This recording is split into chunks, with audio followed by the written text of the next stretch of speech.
Esta é a Arcai.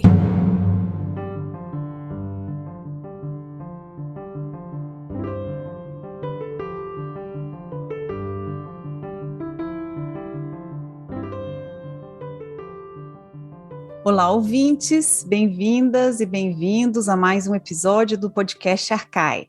A personagem de hoje é Quintiliano e para falar sobre ele temos o grande prazer de receber Charlene Martins Miotti, professora de Língua e Literatura Latina da Universidade Federal de Juiz de Fora. Eu sou Beatriz de Pauli e junto comigo para essa entrevista estão Flávia Amaral e também Gabriele Cornelli, Fernanda Pio e Lorena Ferreira na produção. Charlene, seja muitíssimo bem-vinda ao podcast Arcai.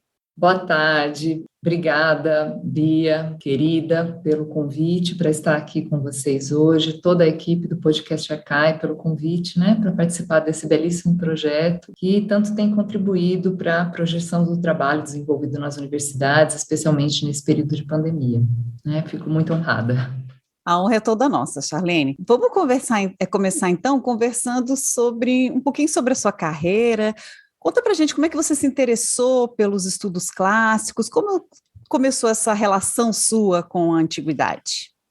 Então, Bia, na verdade, eu entrei nos anos 2000 para fazer graduação em letras na Unicamp, ainda sem muita certeza sobre para qual área migraria, qual seria, enfim, a minha especialização, mas o latim me chamou a atenção logo no início, através da influência da professora Isabela Tardim Cardoso, que fez recentemente o podcast aqui também, Enfim, e o contato com o latim me interessou já nos primeiros anos de graduação e depois as portas foram se abrindo à medida também que fui buscando oportunidades, mas eu fiz iniciação científica em literatura brasileira e depois, só no mestrado, fui para a área de clássicas, Fiquei muito dividida, gostava de muitas áreas dentro das letras. E aí fiz mestrado e doutorado sob orientação do professor Marcos Aurélio Pereira e depois prestei concurso aqui na UFJF e estou aqui desde 2013. Muito legal, e foi muito bom ter te conhecido antes, nos conhecemos em Manaus e ter acompanhado ali o começo, dessa sua trajetória na UFJF, que tem a ver com a nossa segunda pergunta, Eu me lembro que naquela ocasião em Manaus a gente discutiu, embora eu seja da cadeira de latim, de grego, Discutimos ali algumas práticas de ensino de língua, E a gente sabe que alguns dos seus projetos recentes têm tocado nessa questão do ensino de língua e da literatura latina de uma maneira bastante singular, Seja pela proposição de práticas ativas no ensino do latim, seja também pelo uso da literatura clássica como instrumento de resoluções de conflitos, num outro projeto internacional. Conta pra gente, então, um pouco sobre esses projetos e o que você tem visto de progresso dentro dessas duas áreas. Bem, eu já desde o mestrado, desde a minha pesquisa lá na Unicamp, tenho me interessado sobre metodologia de ensino de línguas clássicas e, mais recentemente, sobre metodologia de ensino de literatura, principalmente diante de uma percepção que eu tenho tido a respeito de que muito se discute sobre metodologia de ensino de língua e pouco sobre metodologia de ensino de literatura. Parte-se do pressuposto de que ensinar literatura é algo que se faz de uma maneira um pouco intuitiva, sem técnica, sem teoria, sem estudo. E ainda que possa ser feito dessa maneira, eu acho que, modernamente, a gente tem muitas contribuições importantes, de quem se dedica a essa área e que tem trazido relatos de experiência, inclusive, muito bem-sucedidos. Foi por isso que, recentemente, aqui na UFJF, nos anos pré-pandemia, eu tentei implementar nas disciplinas de fundamentos, estudos fundamentais de literatura latina e estudos fundamentais de literatura grega, o método do team-based learning, ou aprendizagem baseada em equipes. Principalmente porque, como professor, eu percebia que os alunos não vinham preparados para a aula, eram alunos que chegavam muitas vezes sem ter lido o texto, sem conhecer o texto, e a discussão ficava muito centrada numa aula expositiva tradicional. E já há evidências muito contundentes de que a aula expositiva tradicional é pouco eficiente mesmo, né, na fixação de conteúdo, e na aprendizagem significativa, sobretudo. Então, o interesse pelas metodologias ativas começou a permear, né, as minhas práticas de sala de aula, e tenho publicado sobre isso também, a respeito, né, dos resultados que esses métodos têm gerado, né, submeti um projeto mesmo de quantificação disso na plataforma Brasil, para tentar ter dados seguros, né, sobre sobre o impacto dessa metodologia dentro desse contexto. É uma pena que daí veio a pandemia e tudo se transformou, né? Então, eu tentei de alguma forma adaptar alguns dos processos no ensino remoto, mas realmente nada substitui o fato de estar em sala de aula e poder reunir os alunos em grupo, dividir em grupos de discussões, né, essas questões. Então, vamos ver no pós-pandemia o que vai acontecer, né? Eu não tenho, já faz alguns anos que eu não tenho oferecido disciplinas de língua aqui na UFJF, mas sempre que pego alguma disciplina de língua, eu tento também usar práticas ativas, né? E aqui na UFJF, no momento, nós estamos aplicando o método da Leni Ribeiro Leite, o Latin Eloqui, né? Pensando na importância de estimularmos a comunicação criativa em latim, né? Fazer frases e experimentar como que a gente produz também ativamente conteúdo em latim, fala, né? Em latim, enfim, não somente lê e ouve em latim, né? É isso. Charlene, e a literatura? Você acha que ela tem realmente, a literatura antiga tem o poder, tem essa capacidade de resolver os conflitos? Essa é uma pergunta difícil, né? Não acho que a literatura em si, mas talvez as pessoas que estão por detrás dessa literatura e interessados nela, né? E que promovem daí as dinâmicas ou a forma de abordar processos dentro do campo da literatura. Então, veja, eu realmente acho que se estamos dispostos a ensinar literatura grega, latina, deve estar no nosso horizonte que, embora seja papel do professor despertar, claro, né, um encantamento por aquela disciplina, por aquele conteúdo, por aquela área, que eu tenho firme convicção de que a gente não deveria desviar dos assuntos difíceis. Quer dizer, falávamos ainda recentemente, né, no evento sobre as releituras modernas da Arte de Amar de Ovídio, né, evento promovido pela Júlia Velar e pela Maria Cecília Nogueira Coelho, da UFMG, falávamos que há trechos da Arte de Amar em que o texto traz formulações claramente misóginas, racistas, homofóbicas, que, claro, passavam em brancas nuvens na antiguidade, mas hoje já não. A gente lê esses trechos em sala de aula e isso gera conflito, isso gera reação por parte dos alunos, e eu acho que a melhor forma de lidar com isso em sala de aula, e daí sim resolver os conflitos gerados, né, a partir da exposição a esse conteúdo, é falar disso com franqueza e criticidade, né? Não vejo problema algum em olhar para um poeta genial como Ovídio e ler também na sua obra coisas que hoje são absolutamente intoleráveis, né? Mas perceber que aquela era uma formulação, digamos, passível de ser enunciada naquele clima de opinião, né? Naquele universo, hoje já não é mais. Né? Mas discutir isso criticamente, os famosos poemas sobre o aborto, nos amores, né? Que hoje geram asco. As mulheres, quando leem os poemas, falam, meu Deus, mas o que é isso? Né?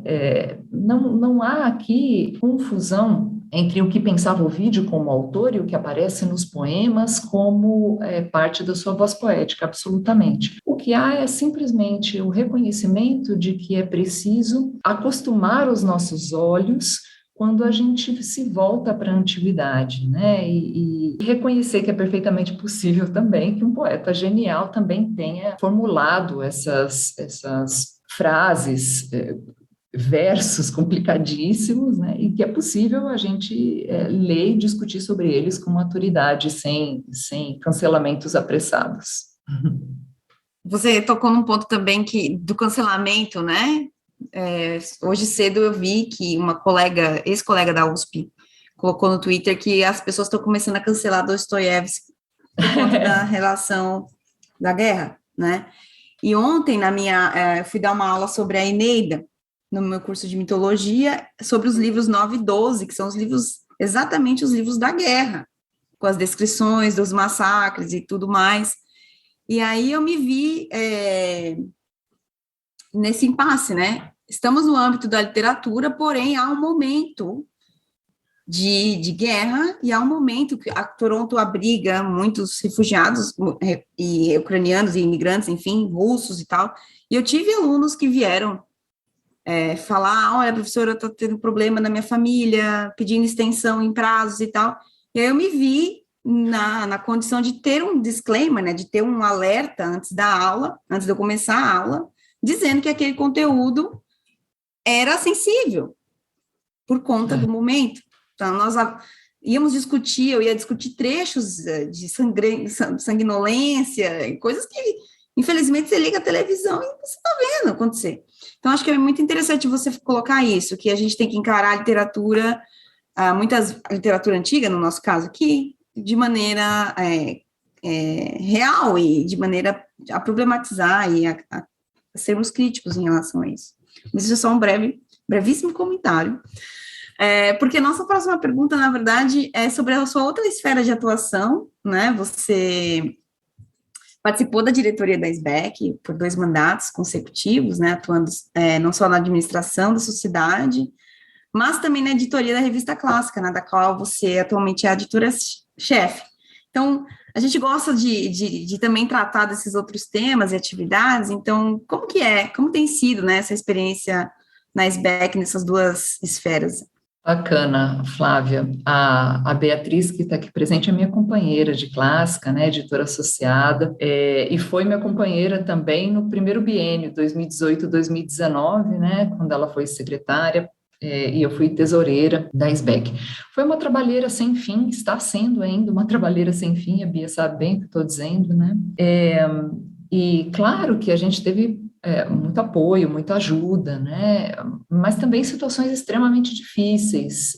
O tempo todo a gente tem que se perguntar, né, como agir de maneira diplomática em certas situações, porque é muito curioso, Flávia, e eu faço aqui também um desabafo, né? Como muitas vezes quem ocupa posições de organização, assim, né, nas entidades e tudo, científicas, sociedades, às vezes precisa lidar com um perfil de associado, de colega, né, que tem uma postura clientelista, do tipo assim, né, pago anuidade, então quero ter o retorno da anuidade em serviços prestados.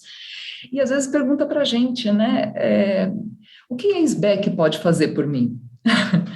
Eu quero relembrar aqui, né, as palavras da professora Neiva na última assembleia da SBEC, em setembro, que recuperam as palavras do professor Marcelo Pimenta Marques, né, quando ele foi tesoureiro da SBEC, se não me engano, em que ele diz assim, a pergunta deve ser, o que nós podemos fazer pela SBEC?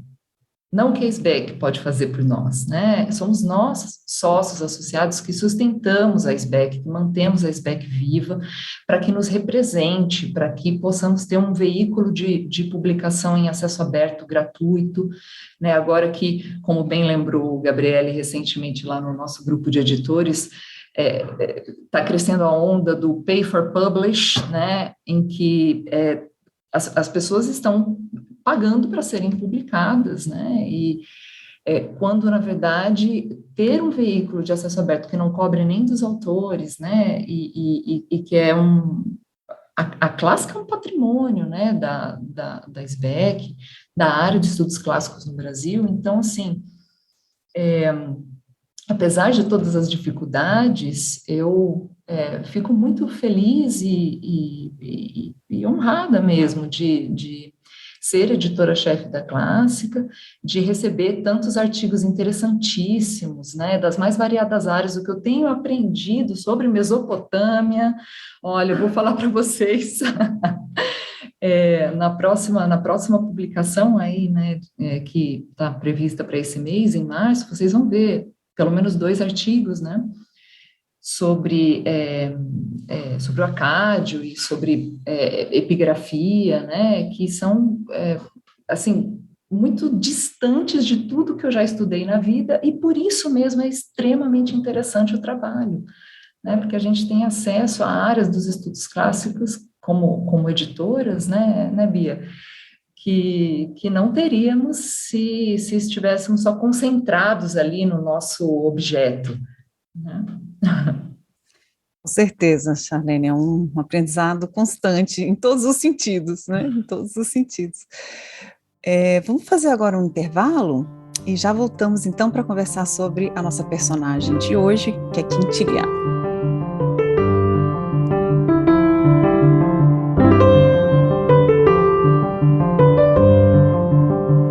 Você ouve Podcast Arcai, da Cátedra Unesco Arcai sobre as origens plurais do pensamento ocidental da Universidade de Brasília. Assine nosso conteúdo no lugar em que costuma ouvir seus podcasts. Fique por dentro de tudo que rola na cátedra em arcai.nb.br e nas redes sociais @arcaionb. E lembre-se, Arcai é com CH. Estamos de volta com a nossa queridíssima convidada, Charlene Martins Miotti, para falar sobre Quintiliano, ou seria pseudo-quintiliano. Afinal, Charlene, como é que é essa história? Conta para nós. Certo. Na verdade, a minha pesquisa é sobre o conteúdo atribuído a Quintiliano falsamente, né? Mas eu vou falar primeiro sobre o Quintiliano para depois a gente falar dessa designação do pseudo, né? O Quintiliano foi um rétor, né, gramático latino também, do século I da Era Comum, ou seja, depois de Cristo, que teria vivido aí em torno entre os anos 30 e 96 da Era Comum. A grande obra do Quintiliano é a Institutio Oratoria, ou Sobre a Formação do Orador, né, que teria sido aí composta e publicada entre os anos 94 e 95 da Era Comum, na qual, em 12 livros, o Quintiliano faz toda a exposição sobre o percurso de formação de um orador romano, né, e para isso ele, evidentemente, se funda já nos rétores que o antecederam, né, então ele vai falar muito sobre Cícero, vai mencionar Catão, né, vai mencionar Aristóteles e Isócrates, né, e outros rétores que o precederam. E o Quintiliano ele teve uma atuação muito importante também como professor, né? Ele foi, na verdade, o primeiro professor pago com recursos públicos, até onde se sabe, né? Ele ficou responsável, encarregado pela educação dos sobrinhos do imperador, sobrinhos de Domiciano, né, que era o imperador que estava ali, era o imperador de Roma no final da vida do Quintiliano, e, enfim, no meu doutorado, né, traduzi uma parte do livro 6, né, o capítulo 3 do livro 6, sobre o riso, sobre estratégias de humor, né, retórico na antiguidade, e ao longo da pesquisa, do trabalho na universidade, foi me interessando também pelas declamações, pela casuística, quer dizer, não só pelas informações técnicas dos tratados, né, e das orientações precisas sobre retórica que a gente encontra lá na Institutio, mas também pelo material das declamações, ou seja, como era colocado em prática esse exercício escolar de formação do orador. Embora as declamações não possam ser reduzidas, né, só a essa questão do exercício, né, tem o professor Pablo Friedman, da USP, né, que é um dos pioneiros, né, na tradução e no estudo das declamações no Brasil, ele diz o seguinte, né,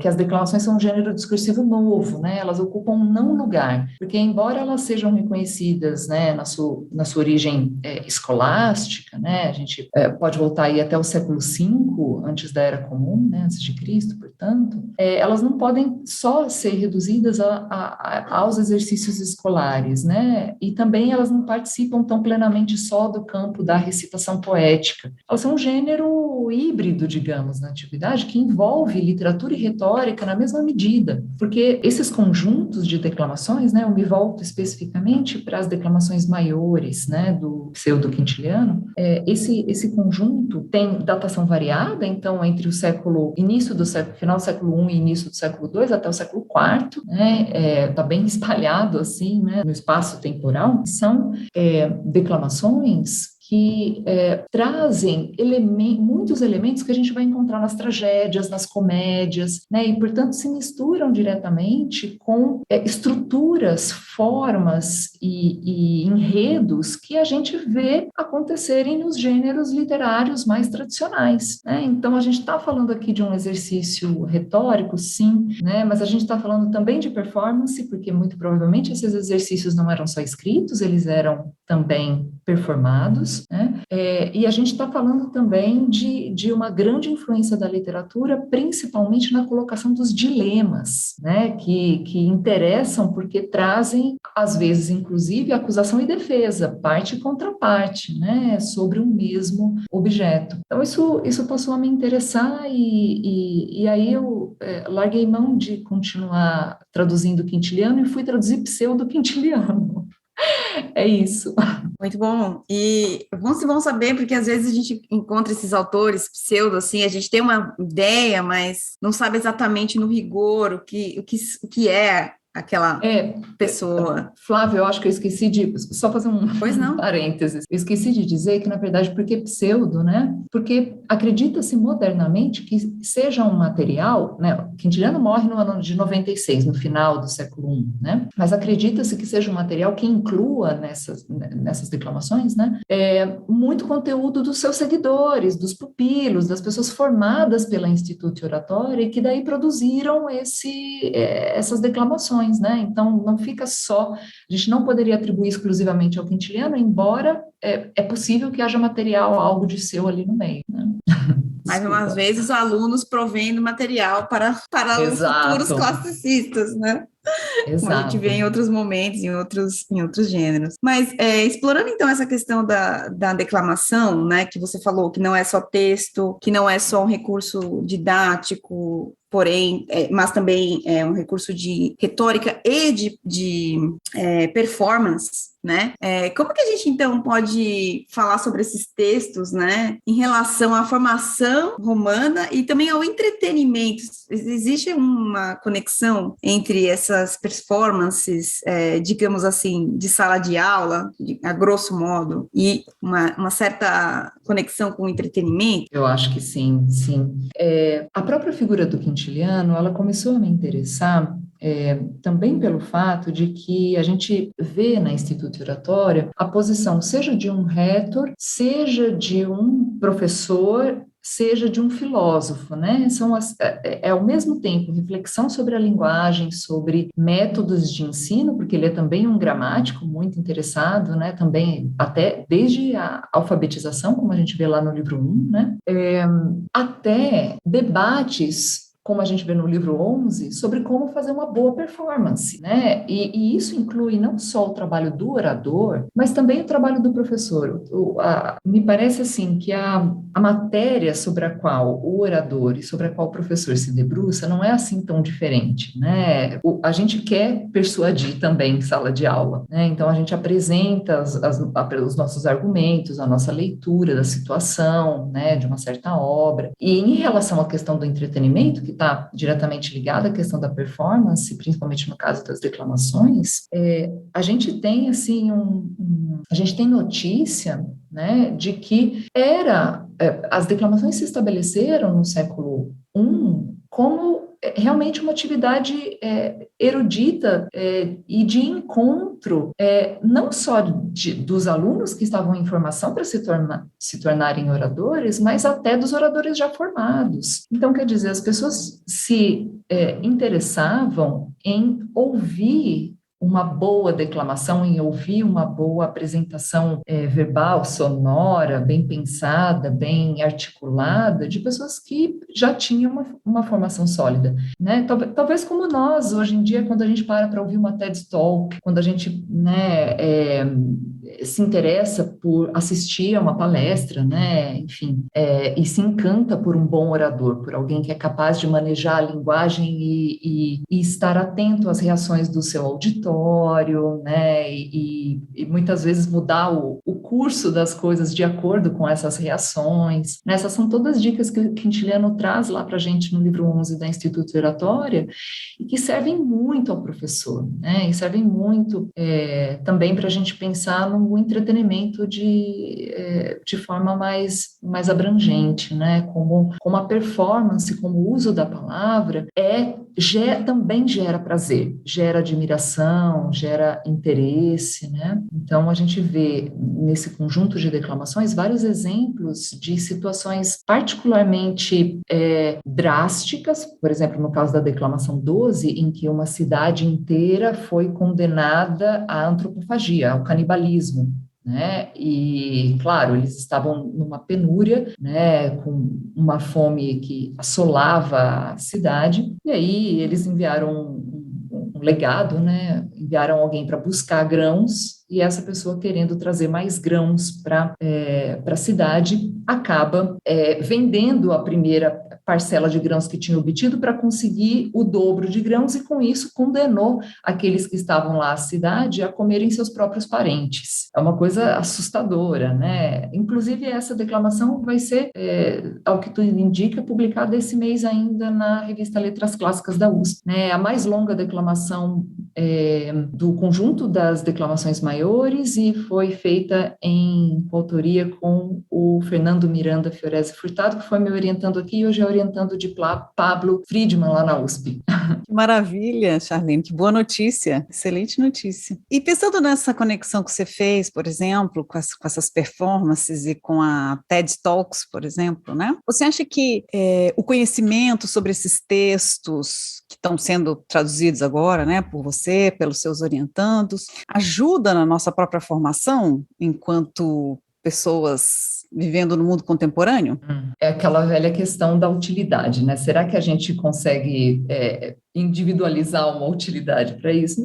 Não sei bem, mas veja, eu acho que, em primeiro lugar, qualquer tradução que seja feita pela primeira vez em português interessa, né? Acho que textos, pretendo falar disso também no encontro do dia 17 lá na ABPL, né? Como me parece importante que nós, classicistas, falantes de língua portuguesa, trabalhemos por uma biblioteca de fontes em acesso livre e traduzida ao português, né? Isso me parece um objetivo assim compartilhado de longo prazo com toda a área de clássicas no Brasil, e então também, como professora aqui na minha realidade, eu dou minha modesta contribuição com esses textos, né, do Quintiliano, e fico do pseudo-Quintiliano, né, e fico pensando também como tem sido, lembrando também da questão do entretenimento trazida pela Flávia, né, como tem sido comum a gente ver casos judiciais virarem séries de TV, né, virarem, assim, atraírem o interesse de um público super amplo, um público que não é do campo jurídico, né, que a princípio não estaria imediatamente interessado em querelas, disputas judiciais, mas isso tem acontecido, né, tem vários exemplos aí, a série do O.J. Simpson, né, o Sete de Chicago, o caso do julgamento da Elise Matsunaga, entre outros, né, que vão despertando o interesse de um público mais amplo sobre principalmente questões, e eu acho que esse tema é um tema super atualizado, né, e que interessa a modernidade, sobre questões a respeito da flutuação dos fatos. Quer dizer, você pode apresentar o mesmo fato em perspectivas tão diferentes que você gera um problema para o juiz e um problema para a audiência. Quer dizer, quem é que está com a razão diante de uma situação limite, né? Então, olhando por esse lado, tem uma super aplicação, né, na nossa sociedade cotidiana, refletir sobre essas coisas, trazer elementos que já estavam na antiguidade a respeito dessas questões, né? É assim que eu enxergo. Charlene, muito obrigada pela sua participação. Foi um prazer enorme estar com você, ouvi-la, saber mais. O prazer foi todo meu. Sobre o quintiliano e o pseudo-quintiliano. Nós te agradecemos muitíssimo. Muito obrigada. Eu que agradeço, Bia. Estou, assim, muito, muito tocada, né, por ter sido convidada para compor essa constelação de colegas que já contribuíram para o podcast Arcai, e feliz em modestamente, trazer uma perspectiva do meu trabalho aqui na UFJF. Obrigada, pessoal. Nós que agradecemos. Obrigada, Charlene.